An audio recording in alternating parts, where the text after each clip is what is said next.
ഇഫ്താഹ് എന്ന ന്യായാധിപൻ മരിച്ച ശേഷം ഇബ്സാൻ ഇസ്രായേലിന് ന്യായാധിപനായി.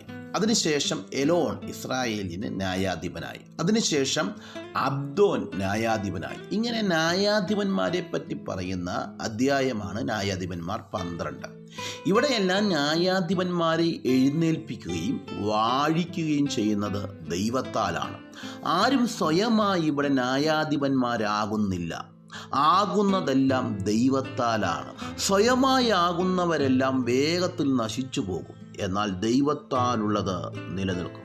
അപ്പോസ്തല പ്രവൃത്തിയിൽ അപ്പോസ്തലന്മാരാൽ അത്ഭുതങ്ങളും അടയാളങ്ങളും നടക്കുന്നത് കണ്ട് അസൂയ നിറഞ്ഞ് പുരോഹിതന്മാരും സദൂക്യപക്ഷക്കാരും മറ്റു ജനവും കോപപരവശരായി അവരെ കൊന്നുകളയുവാൻ ഭാവിച്ചു. അപ്പോൾ സർവ്വജനത്തിനും ബഹുമാനമുള്ള ധർമ്മ ഉപദേഷ്ടാവായ ഗമാലിയേൽ എന്നൊരാൾ എഴുന്നേറ്റ് പറഞ്ഞ വാക്കാണിത്: ഈ മനുഷ്യരെ വിട്ട് ഒഴിഞ്ഞുകൊള്ളുവിൻ.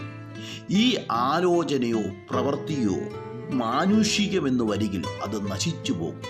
ദൈവികമെങ്കിലോ നിങ്ങൾക്കത് നശിപ്പിക്കുവാൻ കഴിയുക ഇല്ല. നിങ്ങൾ ദൈവത്തോട് പോരാടുന്നു എന്ന് വരുവാൻ പാടില്ല എന്ന് പറഞ്ഞു. അതുപോലെ ന്യായാധിപനാകട്ടെ, അപ്പോസ്തോലനാകട്ടെ, ലീഡറാകട്ടെ, ഇതൊക്കെയും മാനുഷികമെങ്കിൽ അതിന് നിലനിൽക്കാൻ കഴിയത്തില്ല. എന്നാൽ ദൈവത്താലുള്ളത് നിലനിൽക്കും.